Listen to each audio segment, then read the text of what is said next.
This week we have something special. I saw a fabulous piece in my new favorite book that I mentioned a couple of weeks ago, Sfas Emes. I actually saw two amazing pieces, and each one on its own to be its own podcast. And I toyed with doing both of them. But I decided to spare y'all for that for a few reasons. First of all, I thought the podcast would be a little too long. And second of all, because there is so much meat on the bone in the idea that we're going to share today that it's enough to focus just on what we're going to talk about today. And of course, I want to save something for next year. This is the 5th year of the Parsha Podcast, and please God, the Almighty will give us the strength and the ability to continue doing this for many years. I want to leave something for next year. So here it is. This week is Parshas Acharei and Kedoshim, and this is part of a stretch in the Torah where we're going to have 3 out of 4 weeks are going to be double installments of Parshas. So Parshas Acharei and Kedoshim is our week's Parsha, or double Parsha. And in chapter 18 of the book of Leviticus, and this is in the first Parsha, it details a long list of activities and behaviors and abominable acts and sexual crimes and idolatry and child sacrifice that we must not do. And it begins with a preamble that reads as follows. Hashem, spoken Moshe, saying, "Speak to the children of Israel and say to them, I am Hashem your God. Do not perform the practice of the land of Egypt in which you dwelled, and do not perform the practice of the land of Canaan to which I bring you, and do not follow their traditions. Carry out my laws and safeguard my decrees to follow them. I am Hashem your God. You shall observe my decrees and my laws, which man shall carry out, and by which he shall live. I am Hashem." These 5 verses, the first 5 verses of chapter 18, they give us this introduction of all the laws that ensue. And it proceeds to delineate all the forbidden relationships and all the forbidden deeds, one after another. Now Rashi, with his characteristic eagle-eyed reading of the verse, he notices something really interesting in verse number 3. The verse says, "Do not perform the practice of the land of Egypt in which you have dwelt, and do not perform the practice of the land of Canaan to which I will bring you, and don't follow their traditions." So Rashi points out that all the things that are going to be described, all these forbidden activities, all these sins, all these transgressions that are going to be described later on in the chapter, that was the practice of the Egyptians. Of course, the Jewish people just left Egypt and just departed from the Egyptians. And it's also the ways of the Canaanites to which the Jewish people are going. Rashi notices it doesn't just say that. It says something more. Do not perform the practice of the land of Egypt in which you dwelled. Those words are extra. Asher yashaftem ba. And do not perform the practice of the land of Canaan to which I will bring you. Asher ani mevi eschem shama. Says Rashi something really interesting. The Egyptians and the Canaanites are the worst nations of all the nations. They're the most morally corrupt, the most sinful of all the nations. But it's not just that. Specifically, the area in Egypt where the Jewish people lived, that contained the worst of the Egyptians. They were the Jewish people's neighbors when the Jewish people lived in Egypt.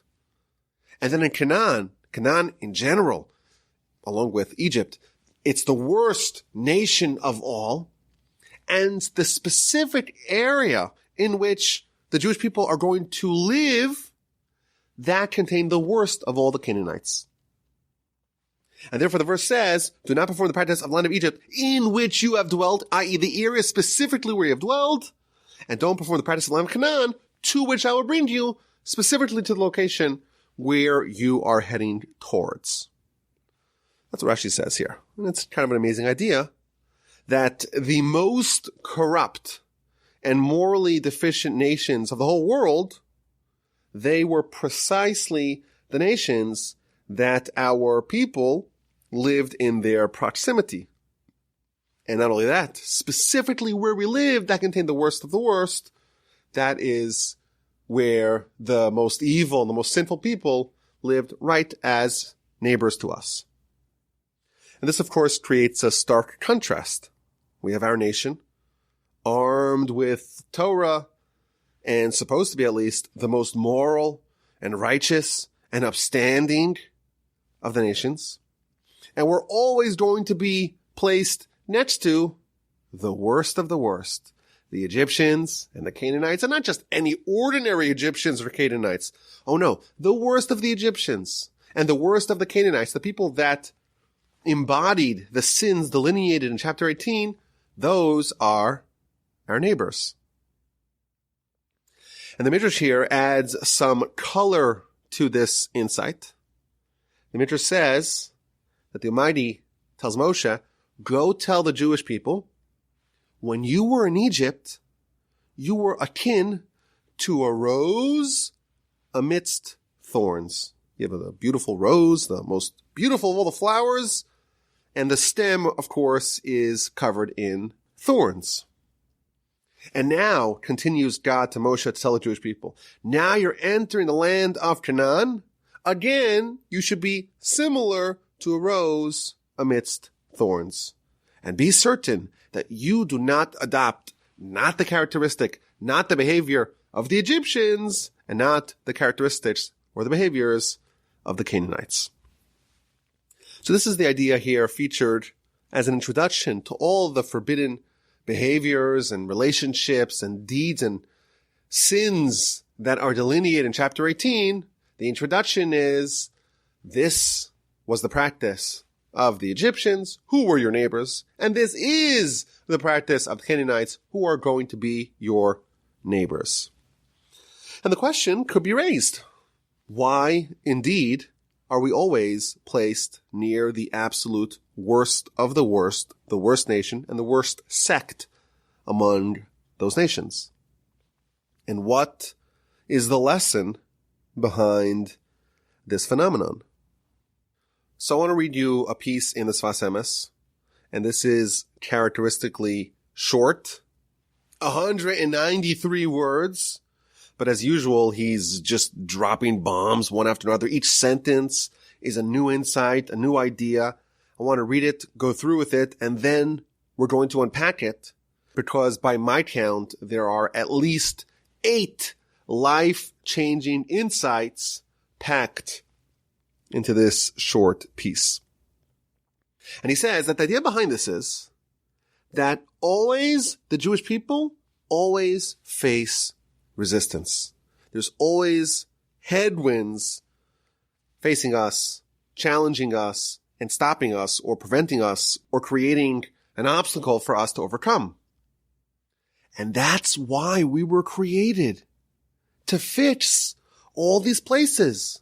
The Almighty sent us to Egypt because that's where the worst of the worst were, and the Almighty sent us to Canaan because that's where the most morally deficient people are, because we are the ones who are going to fix it. And this is something which is true both on a communal level as it is on an individual level. Just as every individual Jew has no rest, must always be proactive, must always be conquering the next big thing. Just as the Talmud tells us that in the future, when the Almighty is going to slaughter the Yetzer Hara, the evil inclination in front of the righteous and the wicked, the Talmud in the book of Sukkah, page 52a, tells us that when the righteous see the Yetzer Hara being slaughtered, it's going to appear to them to be like an insurmountable mountain. No matter how often you conquer the Yetzer Hara, there's a new challenge awaiting for you. You never suppress the mountain. You can never reduce the challenge because you're always proactive. There's always a new frontier to conquer. And that's true by the individuals, and it's also true amongst the Jewish people. So the Almighty sent us to Egypt because it was a difficult place, because it contained the lowest levels of impurity, and He sent us there to fix it. Continues this Sfas Emes, and it appears to me that the impurity of Egypt was in idolatry, whereas the impurity of Canaan is with matters of licentiousness. and the Jewish people, we leave Egypt. And what happens?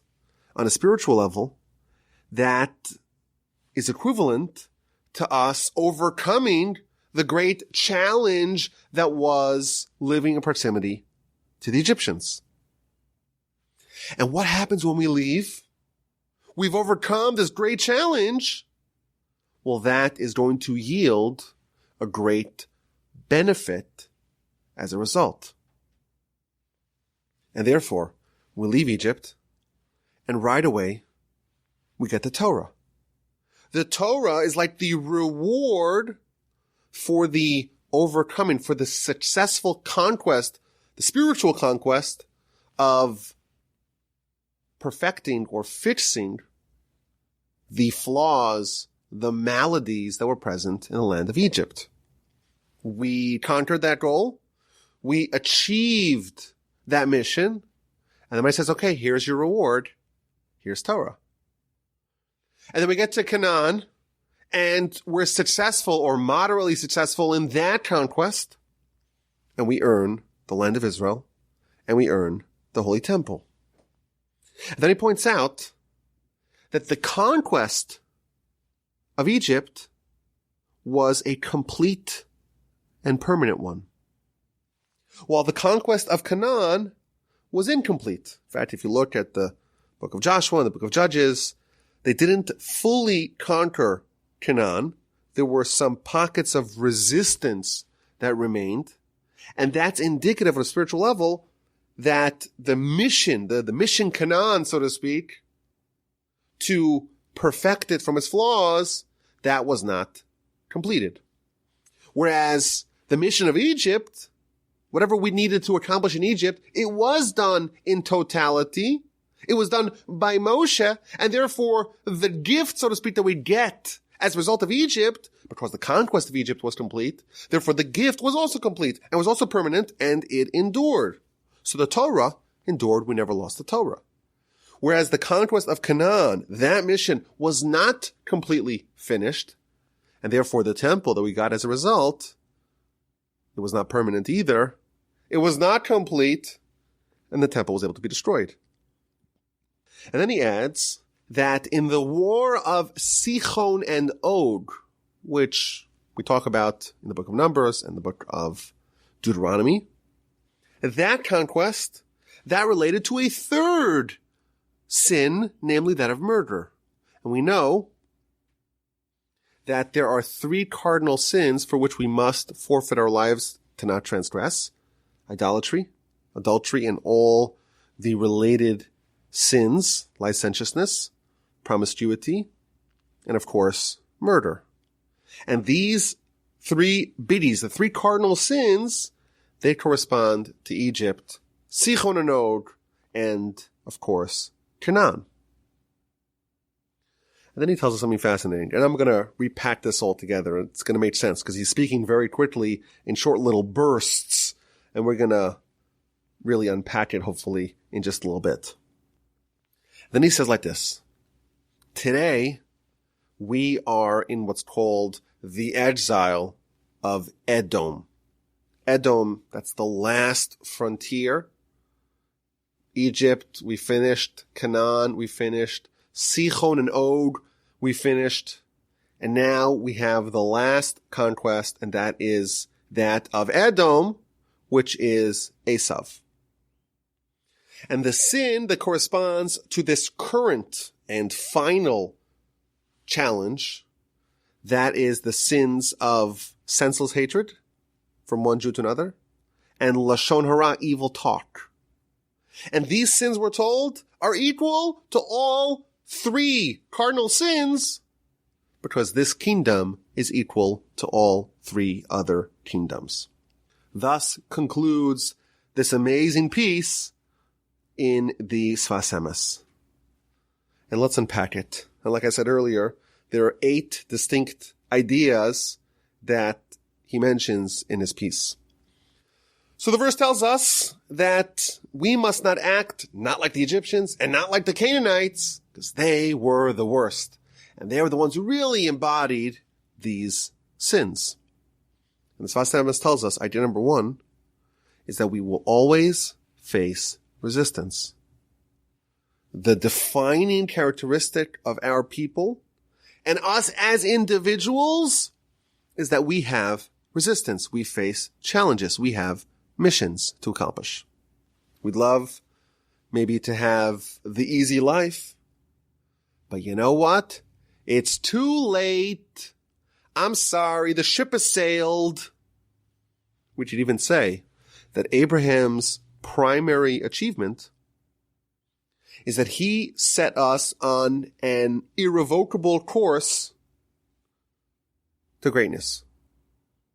The concept of us being average, being okay, being mediocre, being nothing wrong but nothing too great, that ship has sailed.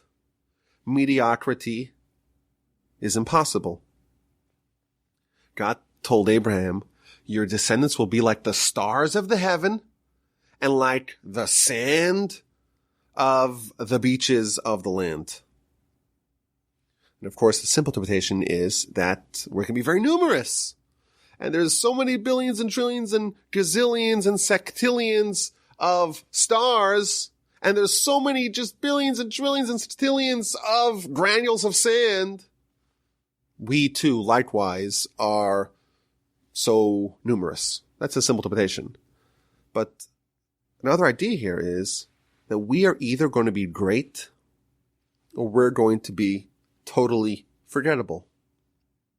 You have one star, the sun, illuminates and gives life to the whole world. And we are either going to be a star or a granule of sand that people trample over. There is no room for being okay, humdrum, average, mediocre. We are going to face resistance and we are going to be given grand missions to accomplish.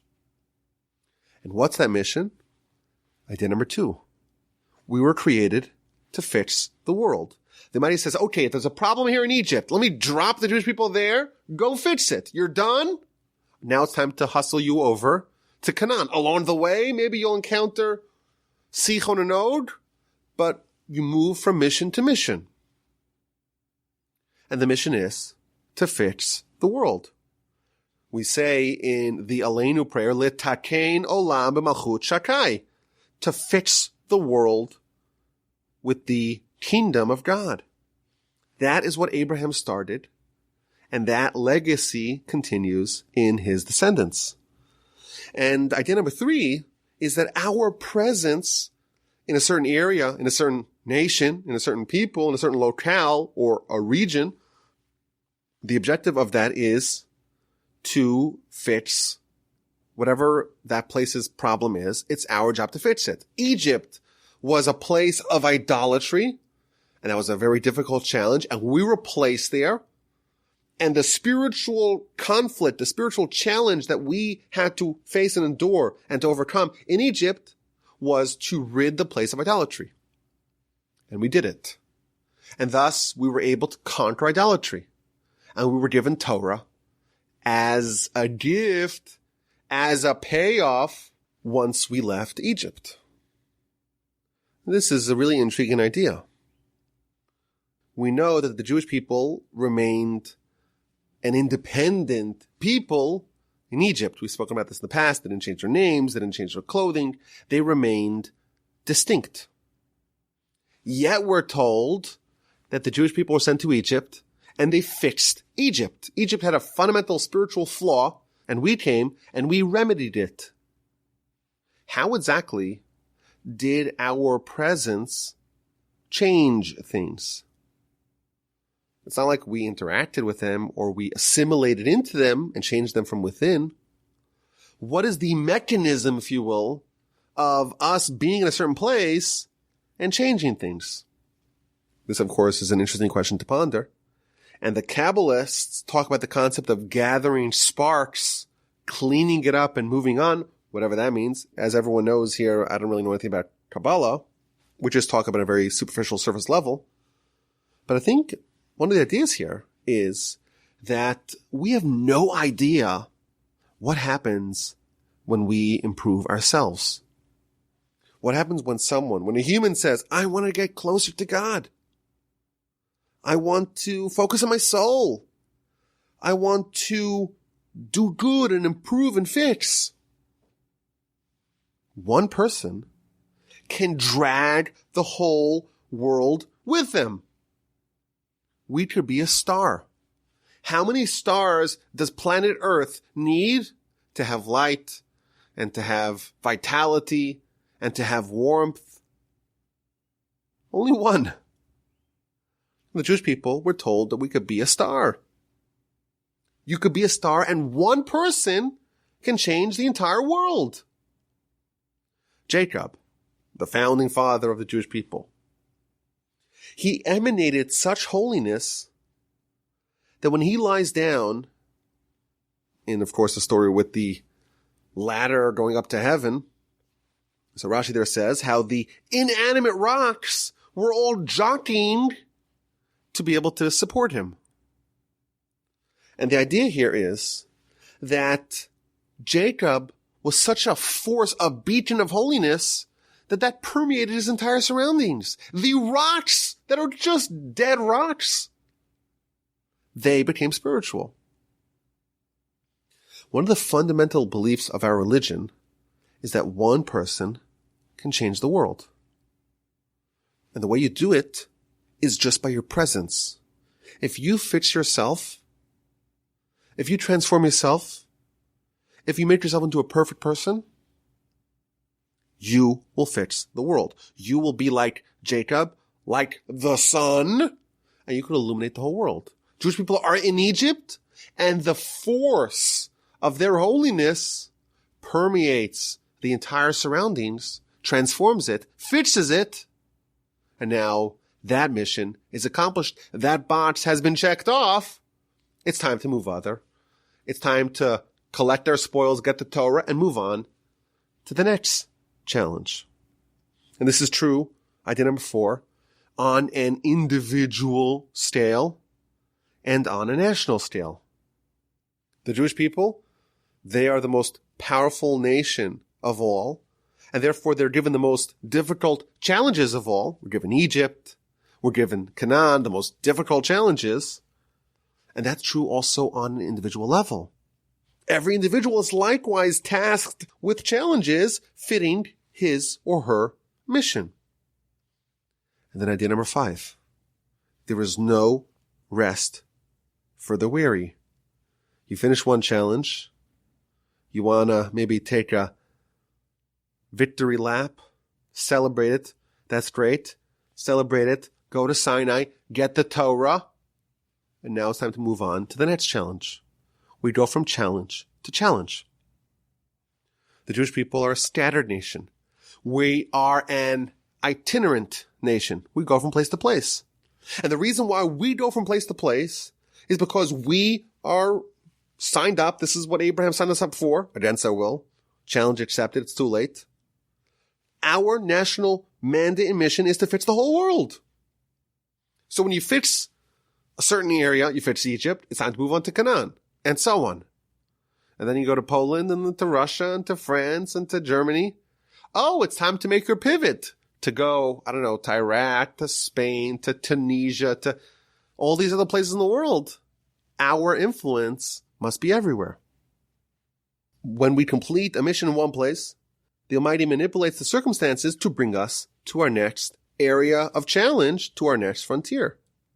Rabbi Chaim Volozhiner used to say that there are 42 different encampments in the wilderness between when the Jewish people left Egypt until when they arrived at Arvos Moab, the plains of Moab, opposite Jericho. 42 different places they've been to. Says Rabbi Chaim Volozhiner, over the course of Jewish history, the nation will dwell in 42 different countries, and afterwards, the Messiah will come, i.e., the entirety of this mission will have been completed. Continues Reb Chaim Volozhiner, and he said this in the early 19th century. Where is station number 42? Where is the last of the locales, of the regions, of the places, of the countries what the Jewish people will have to move towards, will go in exile, so to speak, towards, and perfect before the entirety of the mission is completed and we move on to the next epoch of history, i.e. the Messianic era. That is America. America! When the Jewish people come to America and we find all the sparks that are here across the fruited plain, once we accomplish the goal that we have here in this country, in the United States, that's the last frontier before Messiah. And his words were, when there's Torah flourishing in America, that's when you know Messiah is imminent. And the great leader of yeshiva Jewry, Rabbi Shach, said that when Reb Chaim Volozhiner said that when there's Torah flourishing in America, that's when you know Messiah is imminent, he didn't mean when it's flourishing in New York or New Jersey or the tri-state area or even Chicago or Los Angeles or any other big bastion of Jewish life. He meant when Torah is flourishing in Texas. When Torah flourishes in Texas, that's when we know that we are nearing the end of station number 42. And I'm getting a little emotional here. As I sit in the Torch Center in Houston, Texas, I hope that we are doing a small part in ushering the world to its next challenge, to its next frontier and the Messianic era. And of course, this, like we said, applies on a communal level, but it also applies on an individual scale. And that is that you finish one challenge, you go to the next one. You want to take your victory lap? You want to celebrate your successes? Great. Enjoy the triumphs. Collect the plaudits.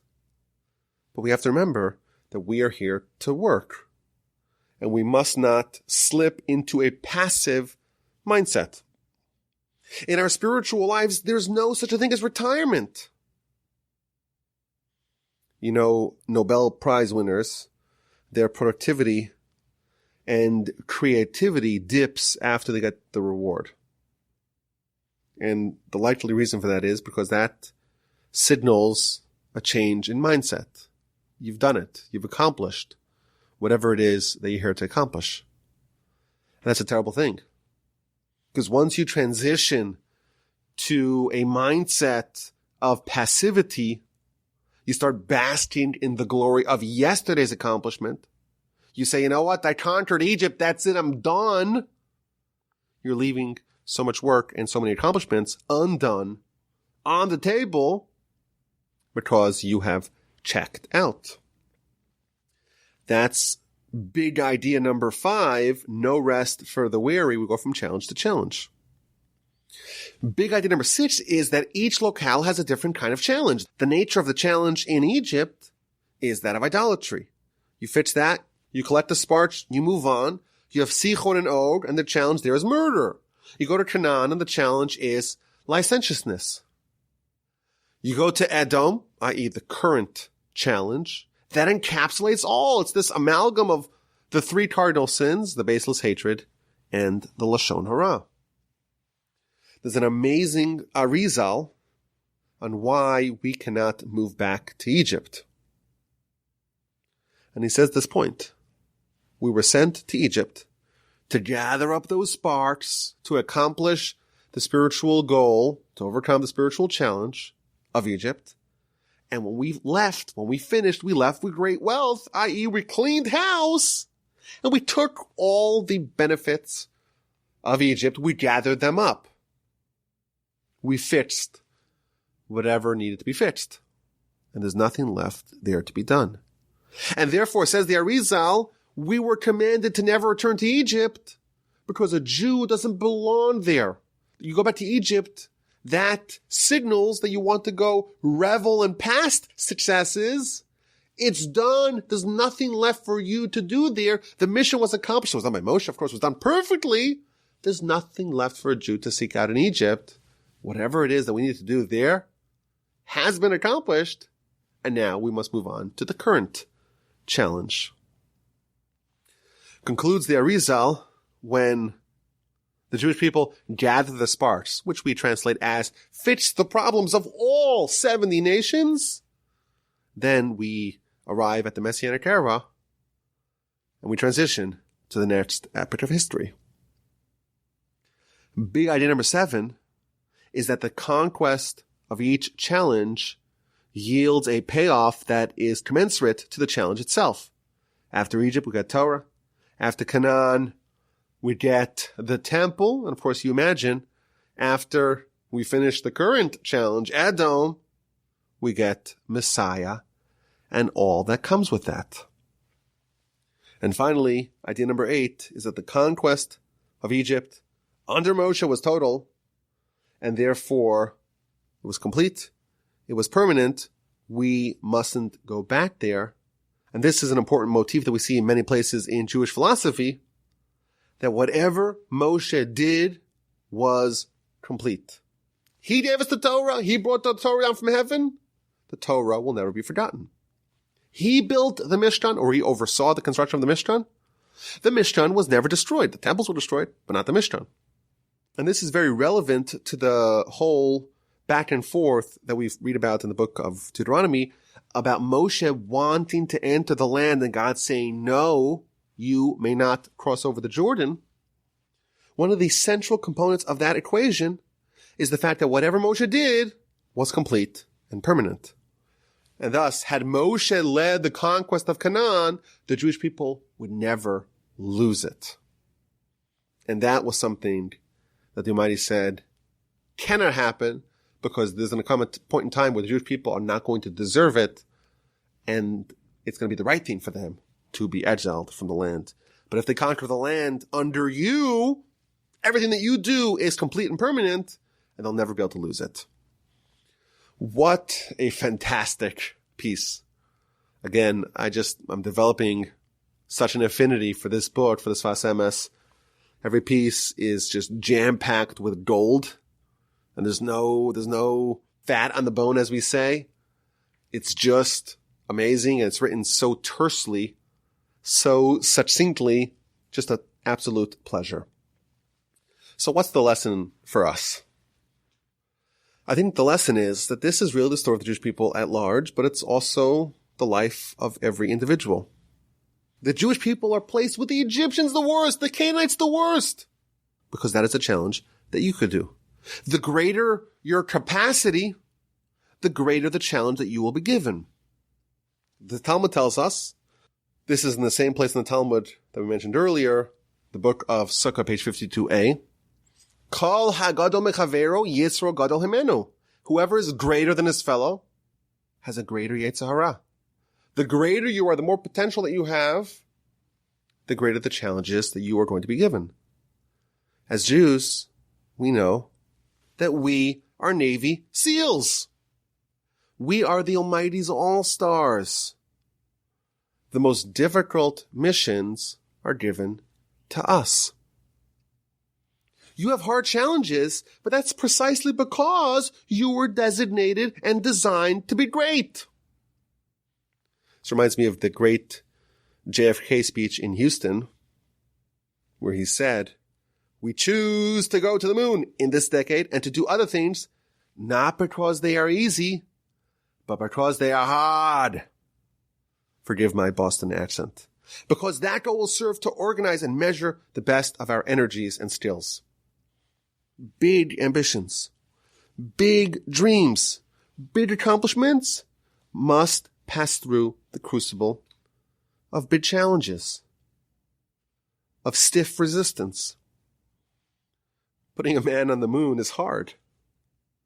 But our nation has an even more ambitious goal to fix the entire world, to fill the world with knowledge of God as water fills the seabed, to bring about a time of universal righteousness and kindness and piety, to make the whole world testify to God's existence and omnipotence. That's way harder than landing someone on the moon, or Mars for that matter. That's a big challenge. But that's what we were created to do.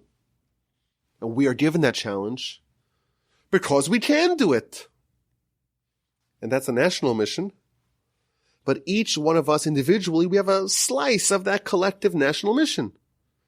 A small portion of it is given to us as individuals. But even a small sliver of that gargantuan goal is enormous. How can we do it? The answer, of course, is the Almighty gave us the manual called Torah and Mitzvos, and that's how we do it. It's a very rigorous and demanding manual. It's a very difficult way of life, but our mission is really big. And like JFK said, we don't choose to do it because it's easy. We chose to do it because it's hard. That was even a worse imitation. Forgive that. It's hard.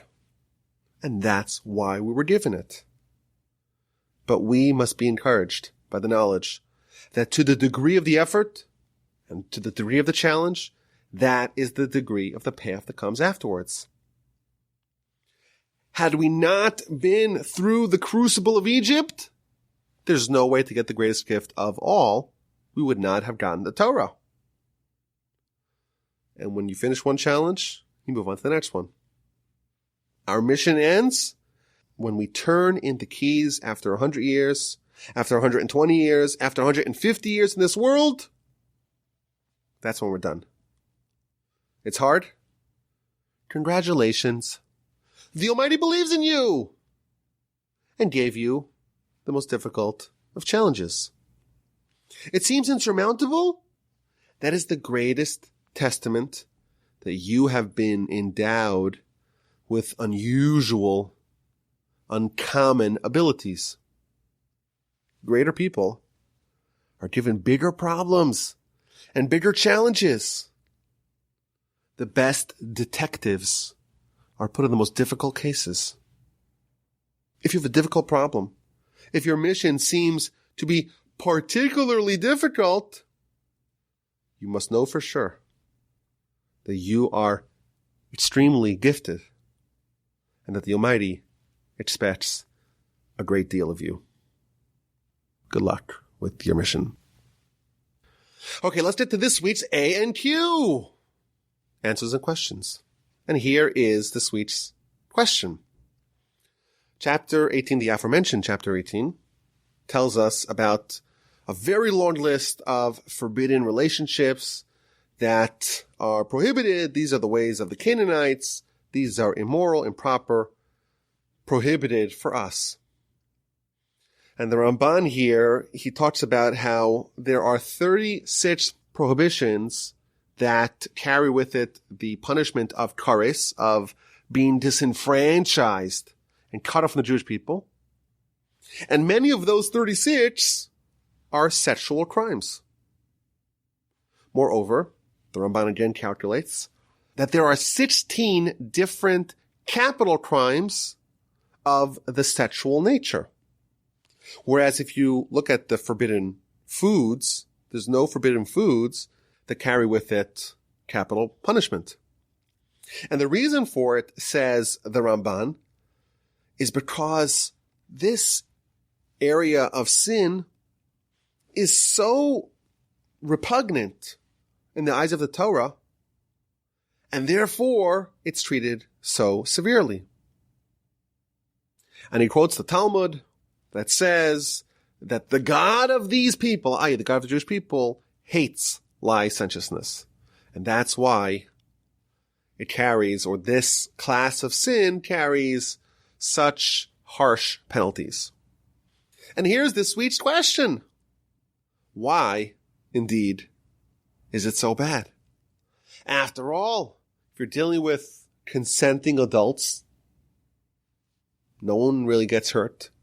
Why, indeed, is this class of sin treated so severely, punished so harshly? The Ramban says the reason why it's punished harshly is because God really hates it, because it's really severe. But why? Why is this particular kind of sin so severe? If you have an answer, send me an email rabbiwolbe@gmail.com. Okay, last week we asked a little bit of a difficult question. And the question was, I guess to simplify it, the question was, when it talks about the sacrifices of a woman who just gave birth, it says the sacrifice that she brings, and then it says, this is the law, the Torah of a woman who has a baby. And then afterwards it says, well, if she cannot afford a sheep, she brings instead 2 birds because there's a carve out for a poor mom. And the question is, why does it have the encapsulatory verse after, so to speak, a rich mom, a rich woman who just gave birth, but before a woman who gives birth who cannot afford a larger, more expensive animal? So this is a difficult question. I did see some of the commentaries talk about it, but I want to share with y'all an answer that I came up with, but I want to give really the credit to my dad. My dad, he should live and be well. He once told me the following. A lot of people are nervous to have children because of the financial burdens entailed with having a child. It's very expensive to raise a child. Got to pay for all kinds of things, diapers and baby food. If you are fortunate enough to send your child to a Torah day school, that's very expensive. You send them to Jewish summer camp, even more expensive. Another mouth to feed with kosher food, even more expensive. So a lot of people, they feel like they don't have the wherewithal, the financial ability to have another child. Seems like it's a legitimate concern. What are you supposed to do? How can you bring another child to this world? You don't have a ways to pay for it. Is that a legitimate concern or not? So my father told me, he said, when the Almighty sends you a child, he sends with the child, with the baby, a satchel of money as well. If the Almighty can give you a child, he's also going to give you the ability to raise that child with dignity. You'll have the money to cover it. Meaning, the idea here is that had you not had that child, you would have had less money. And because you have a child, the Almighty is going to increase your income and make sure you have the ability to pay for all the newfound expenses. That is wisdom from my dad. If so, perhaps we can suggest that all the other sacrifices that talk about, hey, if you're rich, you can pay for X. If you're poor, you pay for Y. In all those cases, there's nothing that happens to a person that results in a bump at their income. And therefore you have rich people, you have poor people. And sometimes there's someone who's poor. It's unfortunate. We don't like it when people don't have the ability to pay for things, but the Torah has a carve out for them. Here's a cheaper sacrifice that you could bring. It's much more affordable for you. But when a woman who has a baby and she brings a sacrifice, inherent in having a child, concomitant with bearing another child, is that the Almighty is going to send you more money. And therefore, after it talks about the quote-unquote rich mom who has a baby, it says, this is the Torah, this is the law. Because inherent in having a child is being given a bump in income. And the fact that a woman who has a child does not have money, that is something so unusual, and that's almost like added as an afterthought. And in fact, if you even look at the verse, it doesn't say that a woman doesn't have the money to afford a more expensive animal. It says if she does not find one, which maybe we can read as saying or implying that she does have the money. It's just not available for whatever reason. And therefore we have this additional law that's very likely to be needed of what to do in such an instance. Do you buy it? Do you like this answer? Wisdom from my dad. If you don't like it, send him an email. No, I'm joking. Send me an email if you don't like it, or if you do like it. rabbiwolbe@gmail.com. I thank you for listening to this week's edition of the Parsha Podcast. I hope you're doing well. I hope you're having a fabulous week. I hope you have an incredible Shabbos. And please God, with the help of the Almighty, we will talk again next week.